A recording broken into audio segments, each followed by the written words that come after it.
اور اللہ تعالیٰ اپنی کتاب میں فرماتے ہیں ذَلِكَ الْكِتَابُ لَا رَيْبَ فِيهِ هُدًى لِّلْمُتَّقِينَ، یہ کتاب ہے جس میں کوئی شک نہیں، متقیوں کے لیے ہدایت ہے۔ یعنی جو لوگ اس طرح سے اپنی زندگی گزاریں، ایک مائنڈ سیٹ ہے نا کہ آپ اللہ سے ثواب کی امید رکھیں، آپ کسی بھی برائی کو چھوڑنے کے لیے اس کے عذاب کا خوف رکھیں، تو یہ ایک مائنڈ سیٹ ہے، اندر کا احساس ہی ایک کیفیت ہے۔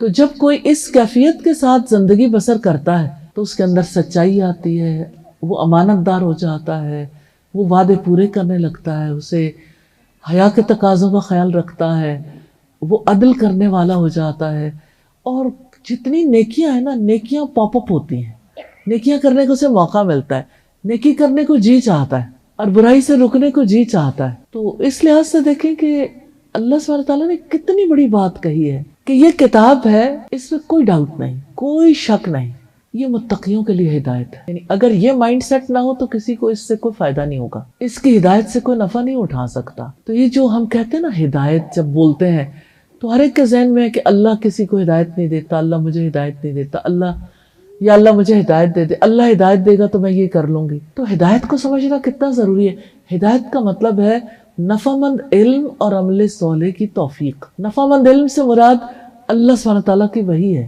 اور جو کچھ رسول صلی اللہ علیہ وسلم نے کیا، کہا، وہ سب بھی وحی ہے، کیونکہ قرآن مجید ہمیں یہ بتاتا ہے وَمَا يَنطِقُ عَنِ الْهَوَىٰ إِنْ هُوَ إِلَّا وَحْيٌ يُوحَىٰ، آپ اپنی مرضی سے لب کشائی نہیں کرتے، اب وہی کچھ کہتے ہیں جو آپ کی طرف وحی کی جاتی۔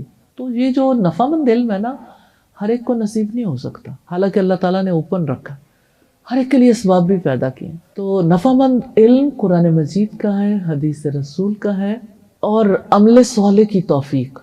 تو یہ ایسا نہیں ہے کہ میں کہوں آج میں فلاں نیکی کر لوں، فلاں کام کر لوں، اللہ چاہے گا تو ہوگی۔ اللہ سبحانہ تعالیٰ کسے توفیق دیتے ہیں؟